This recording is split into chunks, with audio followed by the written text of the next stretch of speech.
old boys club. I'd rather be over No, here. Faye, you're very much part of this, my lovely. We need that rose amongst the thorns. And we were hired by Wayne Kiefer and Dennis Seeley. And I started the lift and called in the weather report every morning. And for that, we got lift tickets and bedrooms in what's now the Eagle Chalet, Upper Chalet. And I worked for Brewster Transport from the age 15. I was transferred to Jasper. We would move, I would say, 200 or 300 people in about a 2-hour period of time. Been skiing at Marmot ever since 1964. Started working there when I first came to Jasper, and I'm still working there. Haven't you been paid yet? That was the year they were open, and we were only open weekends. And I worked in the ski shop, and I was 14 years old, and I worked with Terry Clark, and we took turns. One of us would work one day and ski the next, and vice versa on weekends. I came to Jasper in 1949 when I was 15 and a half, and finished my high school here, and I never left. And I married Tom McCready, and we became a skiing family. He phoned down to get the ambulance to come up because somebody had broken their leg. He phoned, I think it was George Foley in the switchboard, and then he put him over to the chief warden, Mickey McGuire, and he said, "Mickey, send up a ambulance." And Mickey said, "Well, what's the problem? What do you want the ambulance for?" He said, "Well, what was his name? Bud Seeley. Bud Seeley just tipped over and he busted both hind legs." So when we were building Marmot in '64, Kurt Kiefer had bought a bunch of old deuce and a halves from the Army. And that was kind of, that was our truck, you know, for hauling supplies and lumber and things like that.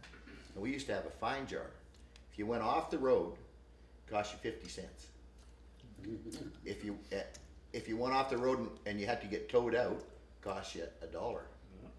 If you went off the road and flipped over onto your side, it cost you $2.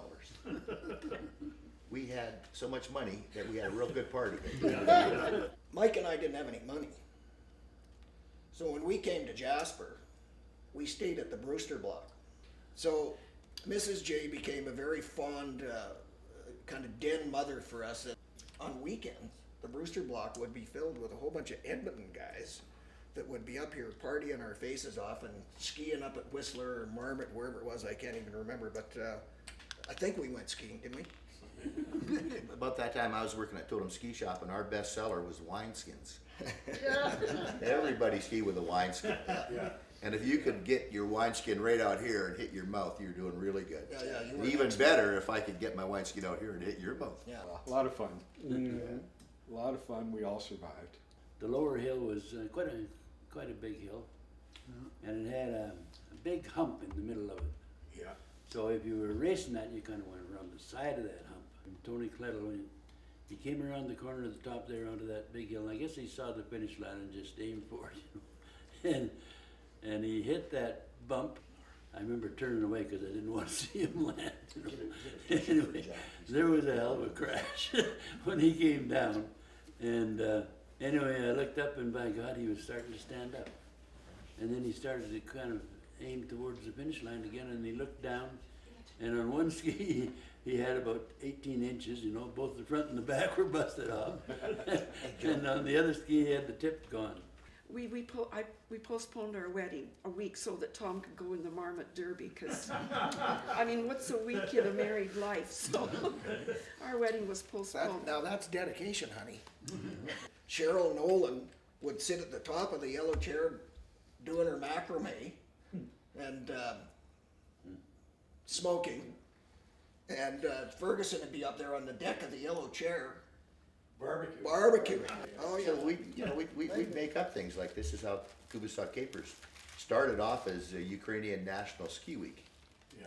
It only ran for a day, but it was called Ukrainian National Ski Week. Yeah. But we got so much flack for calling it that we changed the name to Kubasok Capers. I remember how it all ended though with the guy, his name was Cliff, and he played the trumpet. And I look up and here's this guy, He's the stark dude. naked, Yeah. coming down the hill playing Hey Let Me Over.